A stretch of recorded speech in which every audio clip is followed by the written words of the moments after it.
Muy buenas tardes a toda la audiencia. Estamos aquí nuevamente con nuestros diálogos educomunicativos y esta vez tenemos de invitado a un manabita ecuatoriano con una enorme preparación y sobre todo porque la temática que hoy vamos a tratar con José Loor Muñoz, a quien le damos la bienvenida como escritor, escultor, gestor cultural y doctor en medicina psicosomática. Quiero saber si nos escuchas, José, bienvenido a nuestro diálogo. Sí, Damia, te escucho muy bien. Gracias por tu atención. A mí me honra estar contigo compartiendo en esta plataforma virtual y a través de esta red de afecto con quienes nos escuchan. Me honra, te dije, como embajadora de la cultura, que nos ha hecho quedar muy bien con tu poesía, con tu danza, con tu palabra en los diferentes países que has estado. Y de tal forma que estoy contento de estar en esta tertulia, en esta tarde. Para nosotros es realmente la alegría, José Loor, porque nuestra audiencia, que como tú ya pues también has venido siguiéndonos, es una audiencia que cada día nos va exigiendo temas que tienen que ver no solamente con la sensibilidad desde el arte, sino que todo lo que va relacionado a nuestra sensibilidad humana, a nuestro comportamiento, a nuestra mirada desde el interior hacia el exterior y viceversa. Entonces, de esa manera, nosotros estamos como ávidos de escuchar gente preparada, gente formada, pero gente también que está con la sensibilidad de lo que pasa con nuestra gente del pueblo. Y tú eres uno de nuestros representantes, no solamente del pueblo cholo, que es un grupo especial del Ecuador, sino que también en el Ecuador. La entrevista, el diálogo que nosotros hemos bautizado por tu experiencia, es Mirada del Artista, Oxígeno para la Medicina Psicosomática. ¿Tú te sientes vinculado con este tema que te hemos puesto? Bueno, sí, Damia, me parece un buen título y yo creo que no va a haber ningún divorcio entre el arte, entre la medicina psicosomática y la cultura. Bueno, de esa manera entonces voy a contarle pues a los amigos que José Loor desde niño como escultor inició moldeando el barro. Tiene escritas unas alrededor 20 obras, son obras literarias, reales, un poco de ficción y subjetivismo, pero sus obras de arte como tal las ha exhibido, las ha expuesto en algunos países de Europa, en Estados Unidos y en varios países de nuestra región latinoamericana. Sus exposiciones han sido de arte individual y también lo ha hecho a manera de grupos y colectivos dentro y fuera del país. Un hombre con una sencillez única, con un diálogo abierto y que realmente es tan multifacético para que esta primera pregunta nos pueda él hablar y le damos la bienvenida para que tú nos digas qué es la poesía y para qué sirve la poesía, José Loor. Bueno, Damia, a mí personalmente la poesía me da sentido. Y la poesía es un acto colectivo, donde se puede manifestar con versos. A mí, por ejemplo, declarar mediante carteles con poesía que implique protesta a nivel personal como fijo y establecido que nos da la poesía. También es un acto de defensa colectivo contra la mentira y el poder de obstinación y del poder para mentir. Cuando una lengua empieza a corromperse en sus significados, ahí está la tarea del poeta para recordar y cumplir ese viejo encargo que las palabras han sido y están hechas para construir la casa de la verdad, no para destruirla, y para recordar al ser humano y a sus generaciones del presente qué es lo que significa y no hubiera dejado de significar la palabra. Por ejemplo, la palabra piedad, la palabra misericordia frente al sufrimiento del otro, en su propia naturaleza de la desobediencia de estas personas, por ejemplo, que a veces usan la palabra con otro sentido. Por ejemplo, Pablo Freire nos dice que el discurso, esa retórica, debería estar apegada a la práctica. Si ese discurso no está apegado a la práctica, significa de que no se puede aplicar. Y a veces, por ejemplo, nosotros elegimos a las personas para que justamente nos den esa propuesta en el que hemos confiado a través del sufragio.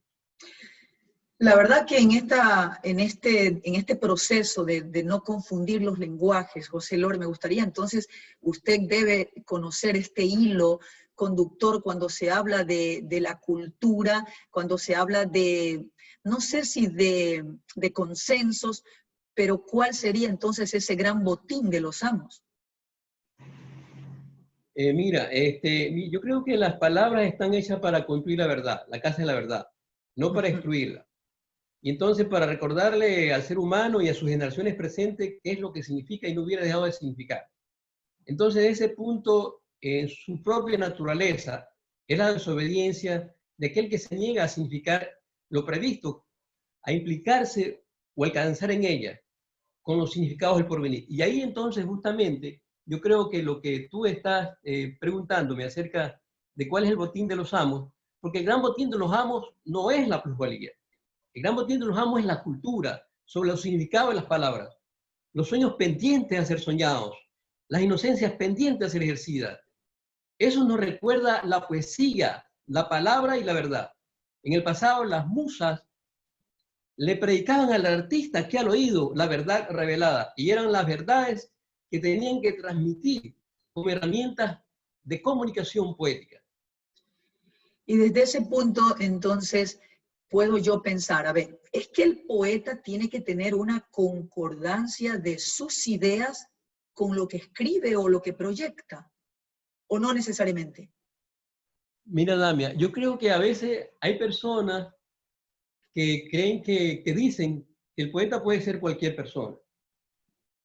Yo creo que no se puede escribir un buen poema si no es una buena persona. Porque la belleza no es un lugar donde van a parar los cobardes. El poeta, de acuerdo a su conducta moral, es producto del acto estético del poema, que radica en la línea de tensión que genera el acto poético. Porque el pensamiento de una persona puede venir en el campo de la cultura, un cambio ético, que comporta y puede transformar en la conciencia definitiva de la conciencia de los pueblos y las sociedades. El poeta tiene que poseer la capacidad de saber qué sentimos cada uno de nosotros con un tema en especial. Por ello tiene que tener moral, exacerbado, impermisible en mantener pura e inmaculada la sonrisa de los muertos, de aquellos que nos han querido y los hemos querido. Por ejemplo, cuando mi papá dejó el cuerpo, yo me refugié en Lorca, en la poesía de la vida y de la muerte. Entonces uno busca temas porque la poesía es protesta, la poesía es declaración al amor, al desamor, al odio, bueno, a todo. O sea, yo creo que todos estos temas tienen que ver con esa declaración que hace el poeta. Y desde todo ese punto de vista, la palabra que tú me haces que es excelente, yo creo que debe ser buena persona el poeta. O sea, el poeta está llamado a ser buena persona.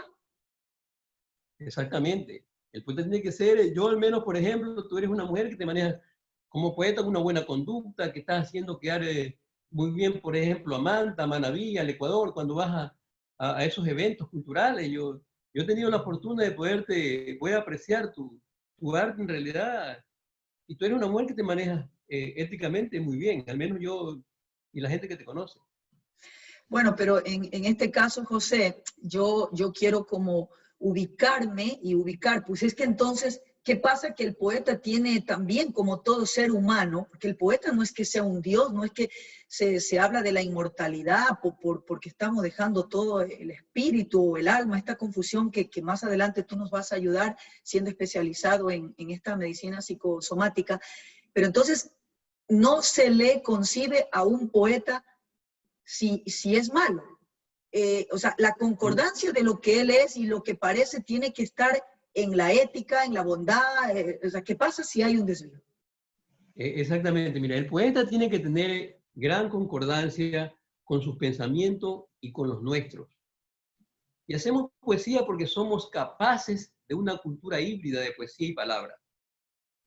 Está abordada por la imaginación de los sueños, de lo que significa las grandes conquistas del pensamiento contemporáneo.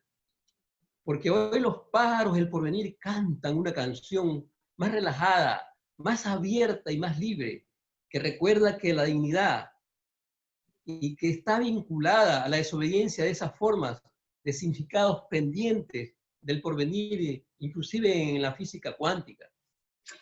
Desde ese punto de vista, hablemos de que desde el porvenir, desde la libertad de la escritura, entonces, ¿tú qué opinas de esa poesía clásica o, por ejemplo, como el soneto?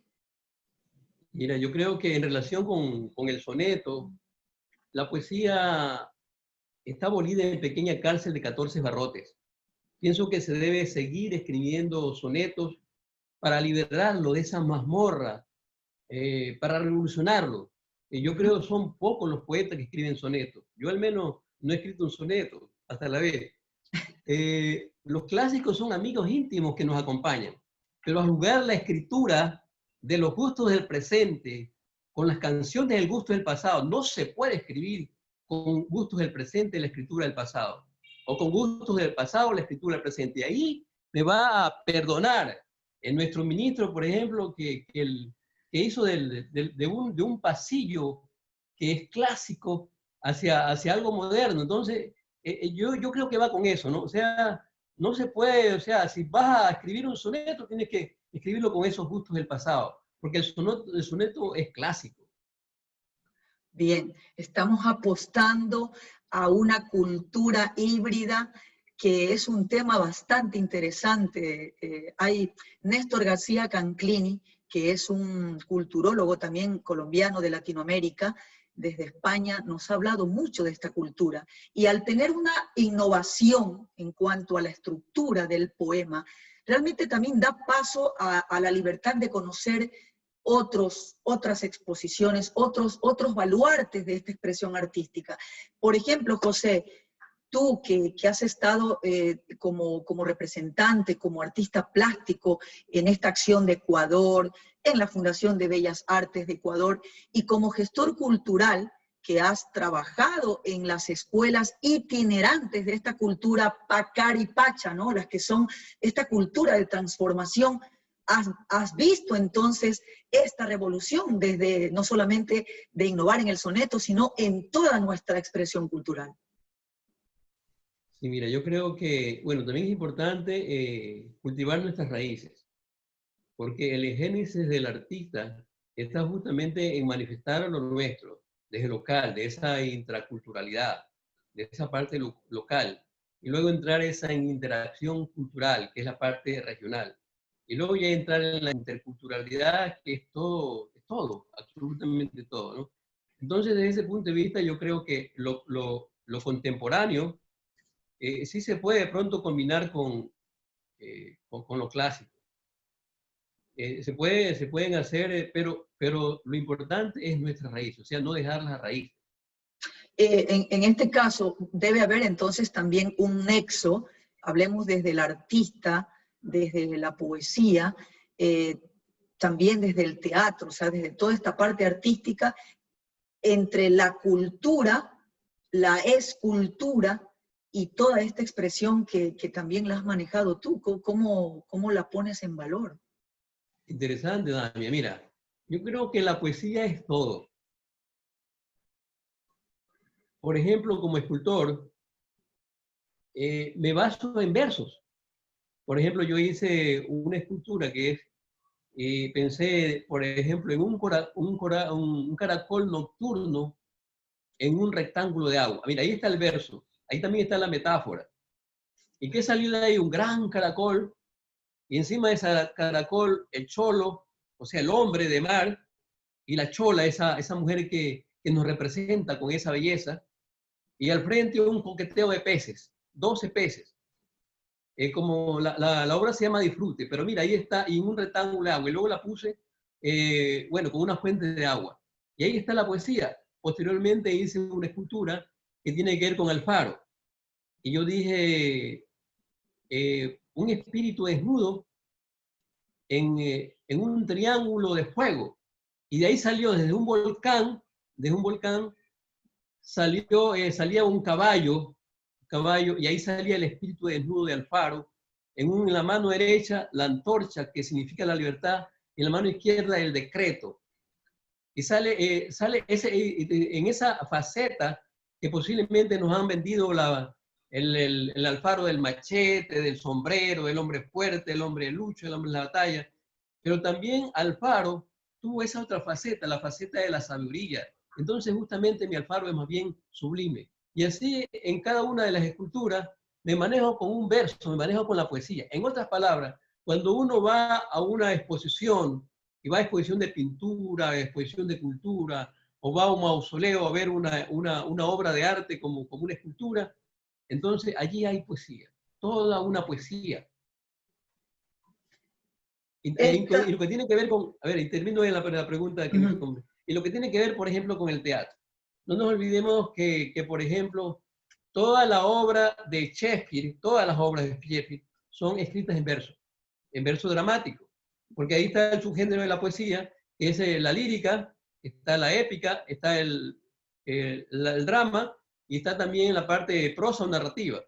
Entonces uno tiene ahí para escribir de esa forma. Entonces, el teatro también tengo la experiencia de haber puesto con el maestro, por ejemplo, Pepe Rocha, haber hecho una obra de teatro que se llama Hechicera, que es justamente de una poesía. Esa hechicera es como la musa como nuestra mujer, como nuestra hembra, o como el sol, como el agua, que a veces queremos algo y de pronto hay barreras ahí que no podemos llevar. Por ejemplo, yo a veces quiero sol, y yo sé que no tengo sol para que se me seque algo que quiero que se me seque, o a veces quiero, de pronto quiero sol, plum, cae la lluvia, o de pronto quiero dinero y no tengo el recurso para terminar la obra, bueno, en fin, entonces son muchas barreras. Entonces ahí está esa bruja, esa hechicera dentro de esa, y la llevamos a la puesta en escena. Y no es fácil hacer una puesta en escena de una poesía. Y además de eso, pudimos hacerla rica, o sea, la riqueza de lo que tiene que ver las expresiones artísticas. Ahí había escultura, había el canto, había la danza, había la puesta en escena y estaba también la poesía, o sea, también la escritura. Bueno, en realidad, José Lor, yo te escucho y créeme que me encantaría poder estar dotada de este pensamiento que se ha formado y que también tiene la praxis, no solamente de su conocimiento, de esta parte tan cognitiva del concepto, con la praxis de hacer escultura, de moldear desde niño el barro, desde el arte de hacer poesía, de jugar con las narrativas, las palabras, y exponer en el teatro y en la escena todo tu pensamiento, toda tu inspiración, que lo hemos visto, es una magia exquisita verte. Pero la gente que está en la audiencia, quisiera como conocer por qué el poeta se sumerge en esta esfera tan subjetiva, inexplicable, en el que tú, por ejemplo, ahora que estás escribiendo esta novela, de un nexo de la realidad con el pasado, como estas figuras que nos estás dando, de lo de Alfaro, el pecho, a ver si nos explicas un poco más esto. Mira, yo nací en campo, y nací bajo las patas vibrantes del caballo, las colas revoltosas y las crines al viento, en medio del barro, en medio de los pájaros, en medio del monte, etc. Pero luego nuestros padres nos trajeron por estudios a Manta, y yo me casé con Manta. Acá yo me siento, bueno, por un lado me siento Montubio, por el otro lado me siento Cholo, inclusive el pueblo Cholo, o sea, la Confederación del Pueblo Cholo, me ha a mí configurado como el pueblo cholo, como el escritor del pueblo cholo del Ecuador. Y entonces, pero por otro lado también tengo la parte negra, soy sambo, y también tengo mis dorsos son negros, o sea, y eso lo llevo yo a la práctica del arte. Y lo que tiene que ver con el nexo de pasado, con la cultura manteña, es una obra que justamente recreo todo lo que es el Parque Nacional Machalilla, y trato a base de la migración. Es un es una novela que normalmente están allí adolescentes, jóvenes, porque los jóvenes tienen tanta fuerza para crear, y si lo crean de una forma positiva, excelente. Pero si lo crean en forma negativa, también tienen fuerza para hacerlo. Entonces, este nexo con el pasado, voy al Museo de Sitio de Agua Blanca, es un museo lindo, que se refleja con su paisaje glorioso, en la medida en que transcurre, con la medida en que pasa el sol, todo ese tipo de cosas es sumamente chévere. Entonces, migra una familia de los Estados Unidos, migra a Ecuador, y luego la madre de este niño es bióloga y su padre es artista, entonces van allá a tomar vacaciones y recrean toda esa arqueología que hay en ese museo de Sitio. Entonces es una obra que tiene que ver con, porque allí en el Museo de Sitio, en Agua Blanca, yo creo que están las personas más parecidas a los manteños. Entonces hay un nexo de esa cultura de 5.000 años atrás con la parte contemporánea. Entonces viene este niño que es un americano, norteamericano, viene allí, y entonces él hace un contraste con esa galaxia que hay en los Estados Unidos, ¿no? Que ha visto inclusive esos aviones acorazados, ha visto esos militares con metralleta, etc. Y va a Agua Blanca y ahí no se pierde nada, toda la gente se comunica entre sí, un territorio mágico, un territorio de paz, todo. O sea, entonces ahí va la parte de la lúdica, porque el escritor no es como el historiador. El escritor puede hacer de una mentira una gran verdad. O sea, el escritor no significa que no investiga, tiene que investigar para no comenzar a contar barbaridades, entonces tiene que también investigar. Entonces, pero puede escribir, y eso se trata, de hacer desde la lúdica, o sea, de hacer esa parte mágica, ese mito que hay en ese territorio, que es totalmente mágico, que se siente paz espiritual, se sienten las huellas de esos ancestros nuestros que se dedicaron a la parte del orfebre, a la alfarería, a la cerámica, al bajareque, a la pesca, todo, y que esa cultura está viva. Esa cultura está viva. Vemos en Manta y están los orfebres, están los alfareros, están los navegantes, están los comerciantes, o sea, la cultura está viva, está viva. Entonces, lo único que tenemos que elevar más bien nuestro nivel de cultural, porque las ciudades tienen que crecer, así como crecen físicamente, tienen que desarrollarse culturalmente y socialmente. Si no van creciendo de la mano, entonces podemos decir que cuando llegamos a Manta, aspirábamos, por ejemplo, Manta o Manaví, aspirábamos un futuro de ella. Pero ustedes que a la medida que han venido transcurriendo el tiempo, también ven como que ese futuro no va creciendo de la mano, que va creciendo, que se va haciendo grande, pero que no va creciendo culturalmente y que no va creciendo ¿cómo se llama? Socialmente. Entonces, todo este arte implica un mensaje, una comunicación directamente para los jóvenes, porque nosotros que ya estamos por los 50 años o más, entonces nos queda fortalecer a esa generación nueva que viene. Y la generación nueva, los jóvenes, tienen que leer, tienen que, aunque estén estudiando medicina, tienen que también dedicarse al arte, porque el arte, te dije que a mí, al principio cuando me dijiste que es la poesía, y la poesía en realidad que me da sentido. Y la poesía nos sirve para, ya te digo, personalmente o colectivamente. Bien, vamos a ver un momento en este instante, José. Nosotros sabes que tenemos una audiencia que también participa si no es de un saludo, gente que está viendo de acá, fuera del país, o también alguien pues que haga alguna consulta. Así que quisiéramos de que prepares algún poema que nos has traído, no sé si nos has traído, pero luego vemos quiénes están en la platea, si tienen algo que aportar o preguntarte, y luego queremos ir en esta segunda parte a la parte importante tuya que haces de vinculación con el arte, aunque sabemos que lo más importante en ti o predomina en el arte, pero cómo lo vinculas con tu especialización. Así que vamos a ver quién está y nos preparas el poema. Okay. Bien, a ver, está en la platea algunos compañeros, amigos del arte que nos acompañan. Leiber Santos, saludos amigos. Y Buquilla, a quien saludamos también, pues tu gran colega escultor, un compañero manavita también, saludos artistas. Carlos Ardilla, saludos, apreciada Damia, y mi gran amigo distinguido, escritor y escultor, José Logor. Tenemos aquí otra compañera, Don Arturo Rivera Vargas, buenas tardes, un saludo especial para ustedes, para todos los que están conectados, bendiciones, éxitos, un abrazo.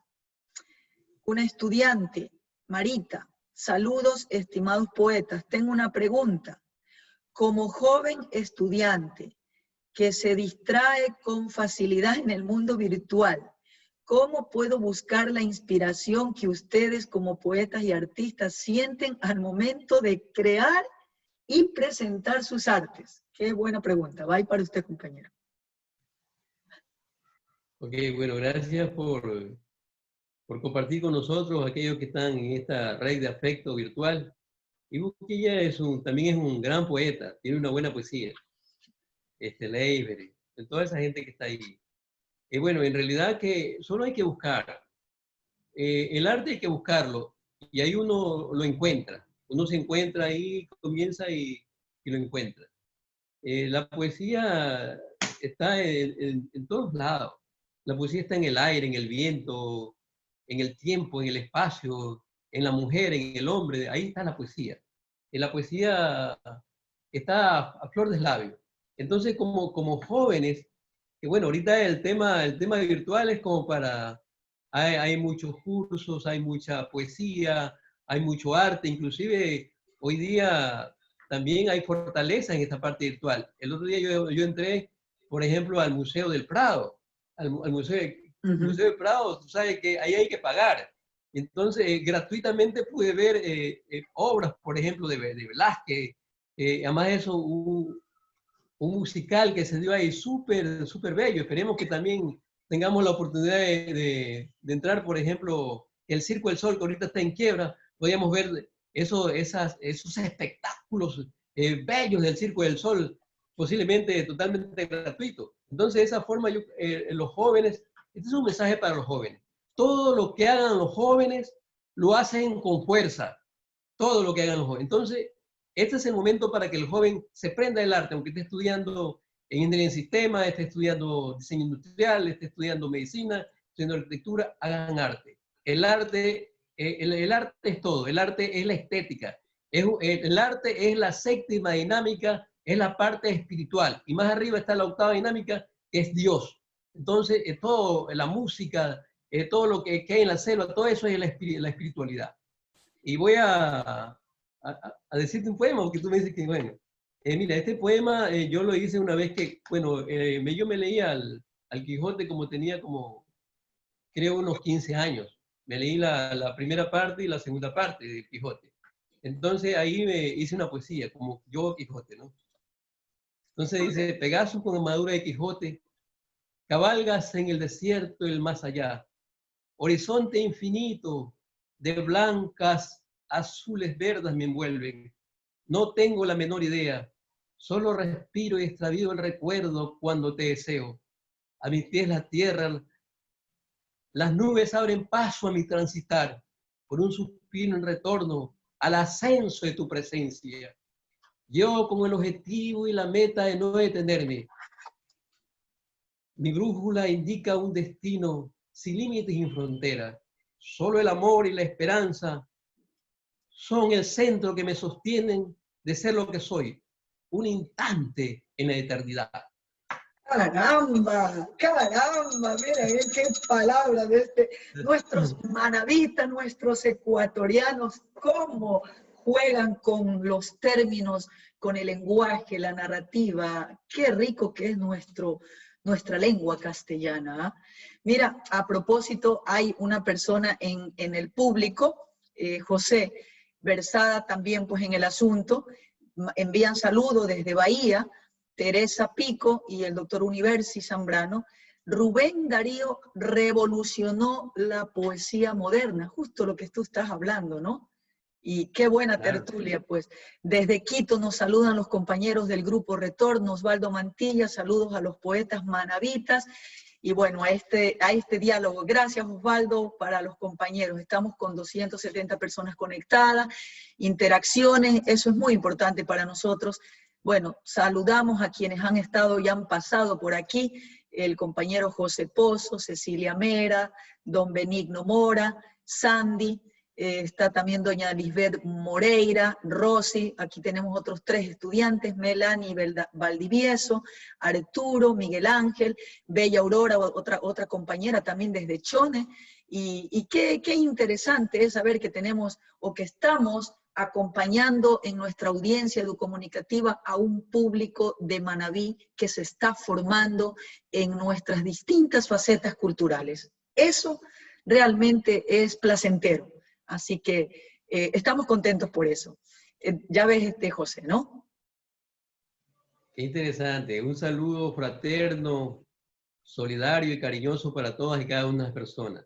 Que ese poeta que está haciendo vanguardia, que está haciendo poesía contemporánea, que está revolucionando posiblemente la poesía clásica con lo contemporáneo, y felicitaciones. Tenemos que vivir el mundo actual, pero valiéndonos de toda esa riqueza y esos valores que pues han traído nuestros ancestros y que conocemos por la historia. No creo que la historia mienta mucho, sin embargo dicen nuestros lemas que cuando el río suena, palizada trae. Así que creo yo que estamos embebidos de mucha cultura, de mucha historia, de mucha magia. Esa es nuestra provincia manabita insertada en este precioso país sudamericano como es Ecuador.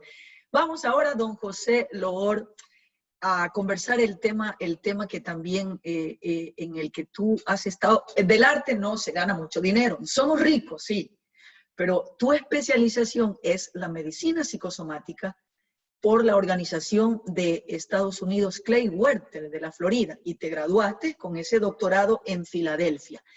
Pues yo no comprendo mucho, conozco pues muy poquitito de lo que significa esta medicina psicosomática como un campo médico interdisciplinario que hoy pues se escucha mucho de estos fenómenos de las relaciones como el factor social, lo psicólogo o el comportamiento nuestro, ¿no? En todo nuestro lenguaje del cuerpo, pero sobre todo que tiene que ver con la calidad de vida de los humanos y los animales.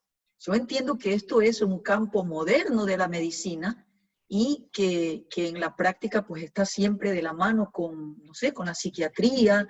Estos enlaces son para mí medios interesantes y yo quisiera que desde ese punto nos converses. ¿Cómo se nexa todo esto con tu arte? Por favor, José. Sí, Damián, mira, la medicina psicosomática es salud mental. O sea, en otras palabras, no es para resolver problemas de las enfermedades.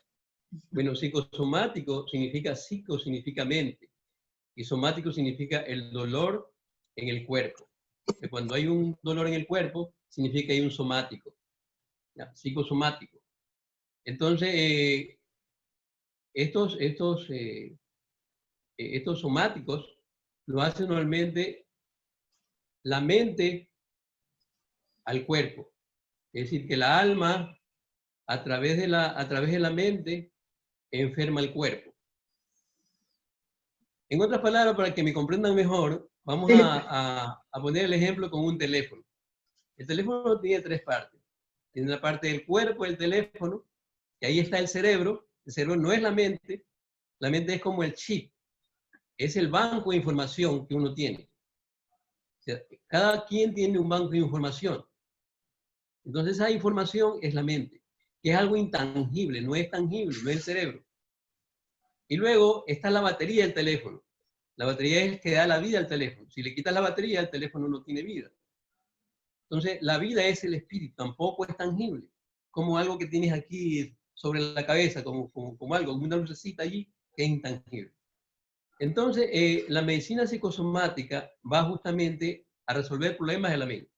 No solamente tenemos 2 partes, tenemos la mente reactiva y tenemos la mente analítica. La mente reactiva es como un breaker, que por ejemplo cuando hay calentamiento en los cables, ya antes de que haya el circuito, se formó el circuito, se bajan los breakers. Entonces, como que protege a todos esos cables, todo ese circuito que hay en la casa o en un aparato eléctrico. Entonces, lo mismo sucede en la mente. Cuando hay, por ejemplo, si yo me quemo, automáticamente se sube ese breaker. Entonces, la mente analítica, que es con la que estamos conversando ahorita, entonces se desconecta, parte se desconecta y esa parte se está en esa parte como un disco grabando allí. Todo, por ejemplo, si yo voy a una cirugía, y me ponen un anestésico y estoy totalmente anestesiado, estoy dormido, todo el instrumento, los sonidos, el olor a la parte de la asepsia, lo que digan los médicos, absolutamente todo, las luces, todo se graba en esa mente reactiva. Entonces, esa mente reactiva posteriormente va a formar problemas, porque uno no puede. Entonces, imaginemos que el médico le dice, le va a doler el estómago, porque estaba más o menos programada 2 horas de anestésico para hacer una cirugía más o menos que demora entre hora y media a 1 hora. Pero ¿qué sucede? Que se pasaron las 2 horas porque hubo contratiempo, alguna situación, entonces de pronto dice, le va a doler el estómago. Entonces, bueno, ya una vez que sale de todo, de la observación, que hacen posteriormente la cirugía, etcétera, entonces luego sucede que vea a un hospital, o vea a un médico, o suena una cuchara que parecía un instrumento quirúrgico, y sucede que ahí le va a doler el estómago. Entonces él no le va a poder resolver su problema si no lo trata un especialista en la parte emocional y mental. En otras palabras, cuando está sucediendo, por ejemplo, la pérdida de un ser querido, la pérdida de una mascota, amenazas de pérdida, robo, o todo lo que son dolores, por ejemplo, me caí de una moto, me caí de la bicicleta, me rompí la cabeza, etcétera, tuve un accidente, me operaron, toda esa cuestión son cargas. Esa carga comienza a reducir la habilidad, la capacidad y la inteligencia de una persona. En la medida en que este especialista le descarga de la mente esa parte reactiva, nuevamente eleva su capacidad, su habilidad y su inteligencia. Por ejemplo, si un futbolista, que normalmente a los 30 y pico, 34 años, ya hasta ahí va su profesión, porque ya a esa edad ya no rinde como rinden los jóvenes, si se hace un tratamiento de esto, de medicina psicosomática, va nuevamente a tener la habilidad y la capacidad de correr igual que un joven, aunque parezca mentira, pero es una gran realidad. Entonces, para eso sirve la medicina psicosomática, para elevar la capacidad, para elevar la inteligencia y para elevar las habilidades. En la medida en que esa persona es hábil, capaz, inteligente, esa persona es saludable, no va a tener problemas. Pero, a ver, José, yo pregunto si esto no trastoca otros diagnósticos médicos cuando me dices que las situaciones clínicas en las que estos procesos mentales actúan como un factor importante y afecta también los resultados médicos. O sea, esto que estás diciendo son áreas netamente como competencia de la medicina psicosomática. No, necesariamente no, porque esto nada tiene que ver con la parte física. Tiene que ver con la parte... Yo soy especialista en el chip y soy especialista en la batería. Soy especialista en la mente y soy especialista en el espíritu, no en la parte física. Sin embargo, por ejemplo, una persona se puede operar varias veces, le han raspado, por ejemplo, de sinusitis. Van a rasparle varias veces, porque la sinusitis normalmente se produce en prenatales.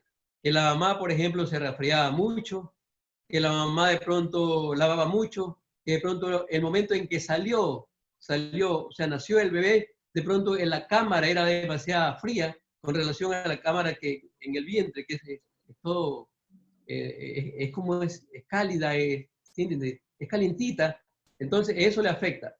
Y eso se va a enquistar, posteriormente un asma o una sinusitis se pueden enquistar de inmediato, puede ser congénito, o puede ser que se enquista. Hay casos, por ejemplo, que a los 40 años se le enquista, por ejemplo, el asma o la sinusitis. Entonces lo pueden operar o lo pueden usar cualquier cantidad de fármaco terapéutico, o sea, la terapia de fármaco, la terapia de, ya sea que le operen, por ejemplo, si le hace una cirugía, en caso de si tiene sinusitis, entonces va a seguir con sinusitis. Y eso, en los casos que las personas han sido operadas con sinusitis, que tienen asma, siguen con la crisis, porque no se resuelven. Pero a través de esto, sí se puede resolver, porque vamos a ir a prenatales a través de esta terapia que se llama auditación, viene de la palabra audire, que significa escuchar, y lo hace un auditor. En ese aspecto, en esa terapia se llama auditor. Un auditor es una persona altamente entrenada para escuchar a una persona. Y a través de la técnica esta, que se llama auditación, que se hace entre un PC, que es un preclear, que es una persona que se va a aclarar, y entre el auditor. Entonces, en la medida en que se hace eso, se va a, o sea, trae del pasado al presente, no del presente al pasado, sino del pasado al presente, y resuelve como que borra, como un borrador. Está borrando y va a resolver su problema. Sí, es fácil. O Mira, sea, no... eh, Y más bien eh, ayuda a la parte médica. Porque, por ejemplo, en una cirugía, hablemos de una cirugía menor, una cesárea. Una cesárea, de todas maneras, trae, no es lo mismo un parto normal, un parto natural, que un parto con cesárea. Entonces todo se comprime. El parto natural, todo se relaja. ¿Ya? Entonces, ¿qué eh, sucede? Que por ejemplo, cuando una persona tiene una, dos o tres cesáreas, le va a doler las piernas, le va a doler la cadera, todo ese tipo de cosas. Entonces, si esa persona recibe un proceso de esto de medicina psicosomática, se le va a ir los dolores, porque va a eliminar todo eso que está en su banco reactivo, en esa parte reactiva que no puede entrar la persona, sino es como cuando una computadora tiene virus, necesita de un técnico, de un ingeniero de sistema, de un técnico en esa situación para resolver el problema. La computadora no se va a resolver su problema facilito. O sea, de a esa ver, forma es que... José, es tan interesante esto que deberíamos nosotros hacer otro diálogo contigo solo de esto, porque todo esto que tienes que poner en valor la expresión del ser humano y que todo pareciera que está relacionado hasta con nuestras vidas pasadas o con otras vidas. O sea, es que has vivido también tú antes de esta vida o es que uno ha vivido también antes de esta vida. Bueno, mira, tomémoslo como un cuento lo que yo voy a decir. Pero justamente en estas terapias tú puedes ir a otra vida. Hubo un caso, por ejemplo, de un chico que se le caía el cabello. O sea, se le caía el cabello y se le caía, y era jovencito. Entonces había ido ya del dermatólogo, había ido por todos lados, había ido y por haber. Entonces vino a mí y yo le hice una práctica de habitación, pero no encontré, en esta vida no encontré absolutamente nada. Entonces digo, ¿qué pasa? O sea, no encontraba nada que por cuál era el problema de que se le caía su cabello. Entonces lo llevé a una vida anterior. Y en esa vida anterior, bueno, no te olvides que antes había la esclavitud, había una serie de cosas. Bueno, fue muy arrastrado de los cabellos, ¿ya? Y eso hacía que se le caigan los cabellos. Una vez, una vez que se pasó por la habitación, resolvió su situación y le salió más cabello que el que tenía, que podía tener una persona. O sea, para que tenga una idea. Entonces, las vidas anteriores existen. O sea, mira, uno es un ser. Yo no soy este cuerpo. Yo tengo un cuerpo. Yo no soy esta mente. Yo no soy esta mente. Yo tengo una mente. Tengo un cuerpo, tengo una mente. No soy este saco. No soy esta camisa. No soy este pantalón. Tengo un pantalón, tengo un saco, tengo una camisa. Yo soy un ser espiritual.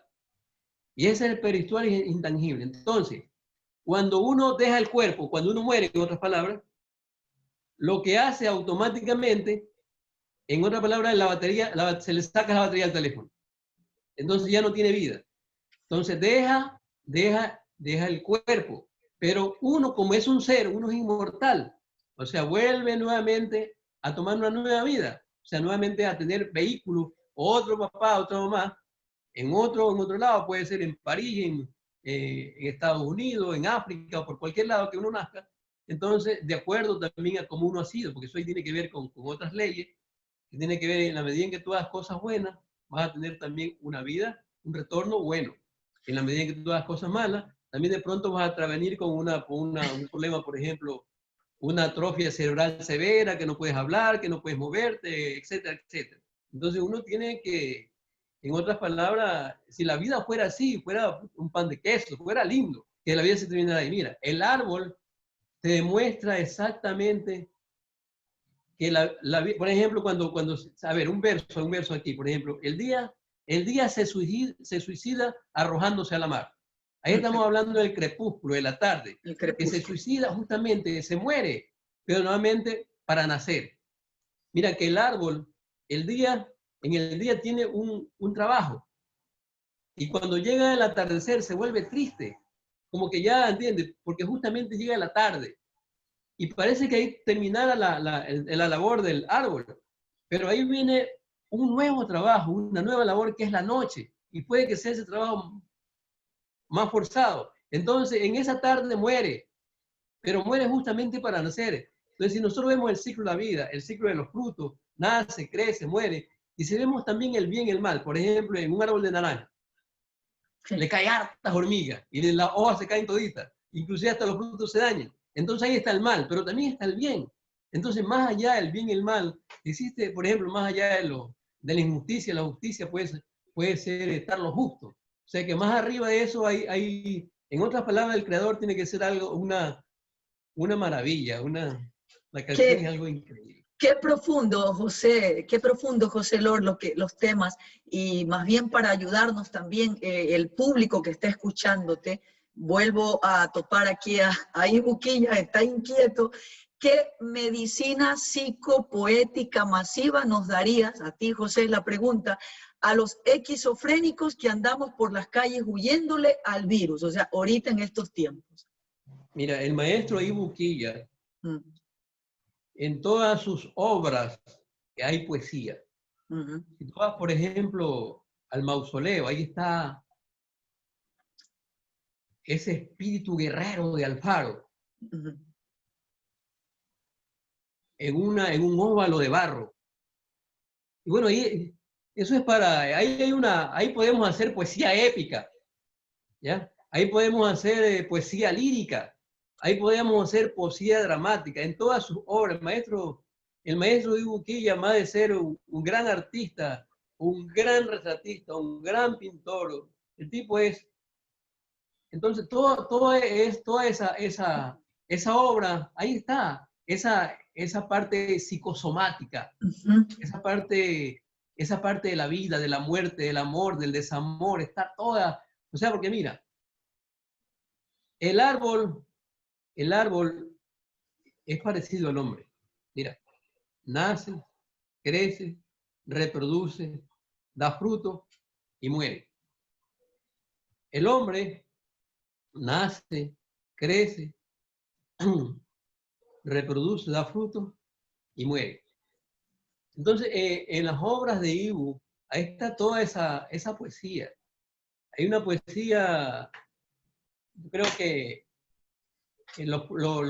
todos los poetas debemos inclusive de aprender, porque las obras están hechas para contemplarse, más allá de observarse, más allá de verse, O más más allá de allá de cuando hablamos interpretar. de contemplación, hablamos de llegar a observar, no es tan fácil, pero Ajá. contemplar es mucho, tiene un nivel más alto, un estado más alto.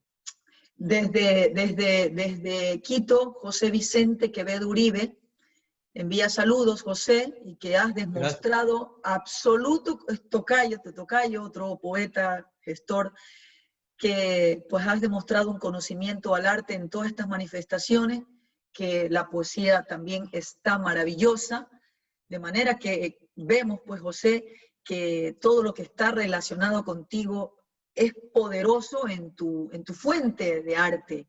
Y lo que estás hablando de esta medicina psicosomática, yo entiendo que lo que va es como ayudarnos a desarrollar o a mejorar las habilidades y capacidades de la inteligencia y sobre todo de las personas que, que podríamos como alcanzar un mayor conocimiento espiritual de nosotros mismos y de la otredad, ¿no? Exactamente, sí. Mira, yo creo que todas las personas deben conocer esta ciencia. Esta ciencia es salud. Por ejemplo, imaginemos que hablamos de un hombre tan inteligente, tan hábil, tan capaz como Ibu. Imagínense si Ibu se auditara. Sería mucho más inteligente, más capaz, más hábil. Yo también Y quisiera bueno, auditar. y gente, por ejemplo, que no, como este joven que nos estaba expresando acerca de que estaba haciendo una pregunta acerca de si él, por ejemplo, se auditara, él tranquilamente brillaría en el arte, en la poesía, en la pintura, en lo que sea, porque mira, todas las expresiones del arte, en todas las áreas del arte, está la estética. Y la estética, te digo, es la espiritualidad. Y nosotros somos seres humanos. Hoy día, con esta pandemia, cuando se vino el tema del semáforo amarillo, yo salía por la calle y decía, esta vaina, esto de ver a las personas con mascarilla es surreal. Pero esto surreal tenemos que escribirlo con arte, tenemos que contarlo con arte. Entonces, yo creo que es una oportunidad también para meditar y también ver que no somos un cuerpo, que no somos una mente, que somos un espíritu, que somos inmortales, que más allá, hoy día la antropología ya no termina ahí. La antropología tiene que brindarnos más allá del humano, o sea, esa parte espiritual, porque allá está unido, está el nexo entre la naturaleza, lo humano, pero también debe estar unido esa espiritualidad. Entonces, hoy con esta pandemia, con este COVID, entonces nos permite que la antropología nos lleve mucho más. El siglo XXI comienza ahora, no comenzó en el 2000, comienza ahora con una nueva, esta tecnología que tenemos, con la revolución tecnológica. Entonces, desde ese punto de vista, nosotros tenemos que aprovecharla y aprovecharla de buena manera. A este joven y a los jóvenes el mensaje de que aprovechen todo este recurso virtual, toda esta gama virtual, pero que la aprovechen de una manera positiva. Porque también en toda esta gama, en esta red virtual también hay cosas negativas. Entonces, por ahí no nos metamos.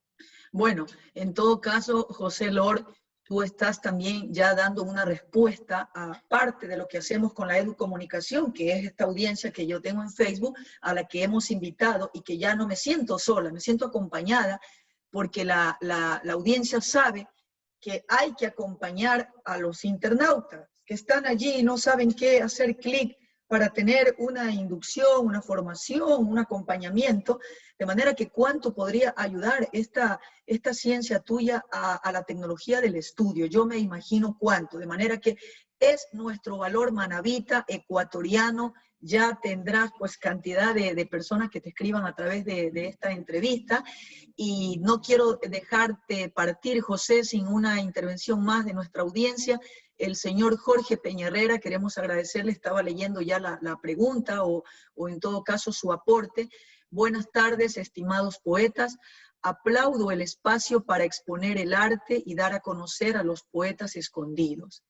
Los motivo a descubrir a jóvenes talentosos organizando un interescolar e intercolegial de poesía y declamación. Vean, don Jorge, ya está con nosotros combinado en energía. Pues hemos estado ya en algunas cosas de estas y bueno, él está reconociendo a los invitados con esta experticia y experiencia que tendríamos que rescatar el arte como jarabe para el alma. Muchísimas gracias a Jorge Peñarrera que hace pues su intervención de manera, yo creo que muy oportuna, pues en esas nos encontramos, en esa estamos y es un buen puente, José. Y abrazo, Jorge. Mira, el tema de la tecnología de estudio. Mira, el estudio es totalmente fácil. Que yo podría estudiar cualquier tema y se me hace fácil, cualquier tema que yo no sepa. Mira, hay tres cosas que se llaman las tres barreras del estudio. La primera barrera del estudio es estudiar sin masa. O sea, tú no puedes estudiar sin masa. Puede estar allí la plastilina, puede estar allí un bosquejo, puede estar un dibujo. Es decir, si yo estoy estudiando el tractor, imagínate que yo hablo hasta por los pods de tractor, pero yo nunca he visto un tractor. Entonces yo ahí tengo un problema, la primera barrera del estudio, que es la ausencia de masa. La segunda barrera del estudio es el gradiente excesivo. Por ejemplo, si yo estoy estudiando matemáticas y ya voy por ecuaciones, pero yo no sé, por ejemplo, no sé una de las divisiones que debo saber, sumar, restar, multiplicar y dividir, pero no sé dividir. Entonces ya voy por ecuaciones, ya voy por álgebra, etc. Entonces sé que yo tengo un gradiente excesivo, o como por ejemplo nadar. Para nadar primero hay que aprender a flotar, o sea, en lo seco.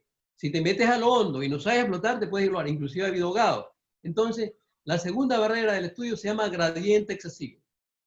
Y la tercera barrera del estudio, la más problemática, es la palabra malentendida.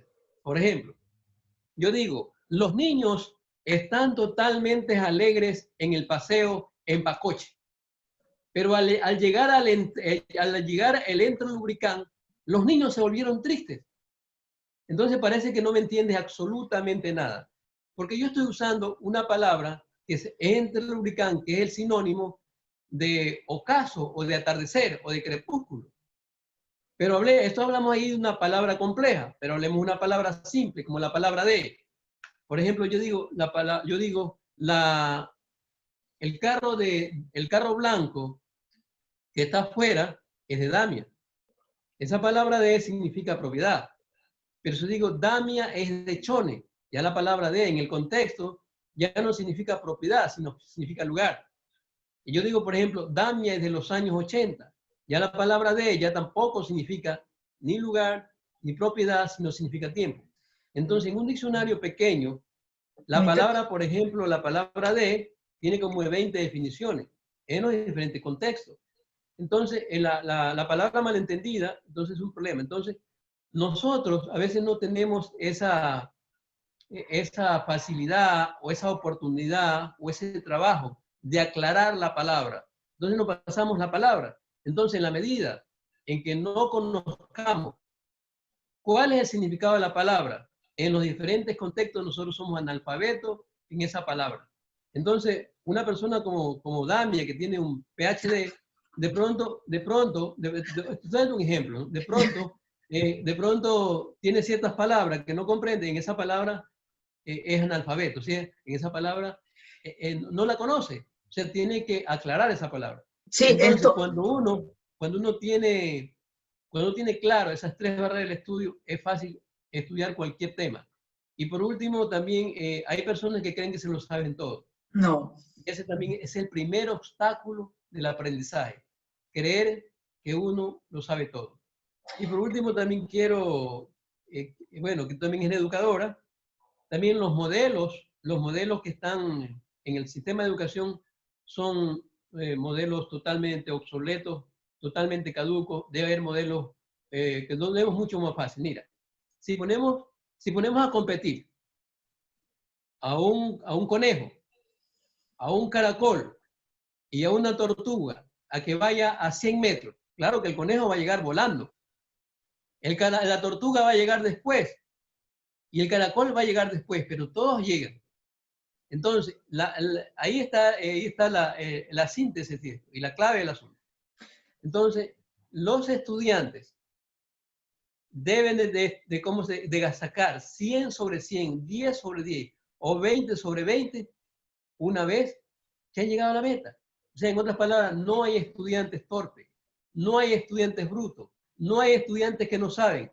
Todos los estudiantes no son torpes, no son brutos, son inteligentes.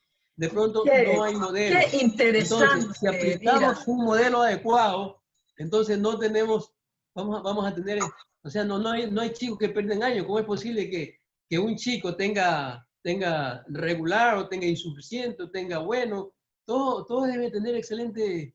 Y además de eso, metemos en una aula 40 chicos que tienen diferentes capacidades, diferentes habilidades, diferente inteligencia. Nos metemos allí como meterlos agruparlos ahí, le damos la misma cosa, le tomamos el mismo examen. Entonces, el modelo no es adecuado y el modelo está caduco. Y discúlpeme que usted es una educadora y yo estoy de pronto pues diciendo cosas que... José Lord, de ninguna manera me siento afectada porque yo soy también de esas educomunicadoras que siempre estoy revolucionando el modelo en mi aula o en mi espacio, porque soy de las que tiene 40 estudiantes allí y todos tienen distintas habilidades, capacidades, y no puedo admitir un modelo en el que me diga, vamos a hacer una competencia, todos inician y todos terminan. Y sí, hay que explicar esta situación, el ejemplo que acabas de poner. O sea, puede ser el conejo o el elefante el que inicie, pero claro, más lenta es la tortuga y más lento es el caracol. Todos tienen su ritmo de aprendizaje y hay que sintonizar en la vida con un ritmo. No todos vamos a una velocidad. Hay que saborear el ritmo del aprendizaje y de la vida. José Loor, ha sido bellísima tu intervención. Mira, un saludo te quiero grabar de otro compañero que también siempre está indicándonos la audiencia y sabe que estamos con la educomunicación, con ustedes. Saludo fraterno desde Quito, está saludándonos a nosotros y que este es un espacio que clarifica el trabajo creativo. Abrazos para ti, José, de Ramiro Caiza. Vamos a tener que despedir nuestra entrevista, José. No me gustaría irme sino a un poema pequeñito ahí para Dani. Tus ojos gritan, tus manos acarician el viento, tu risa precipita las flores del mañana. Hoy eres tú, en el pasado yo, fuego sin llama. Canto de besos surcan tu pecho, los deseos arrebatan el corazón. El amor pacta la locura, los ciegos miran tu corazón y tu voz esculpe un nombre. Tertulia. Libertad. Libertad. Muchas gracias, gracias. Abrazo fuerte. Un Y gracias a gusto, todos y cada uno de ustedes. Gracias.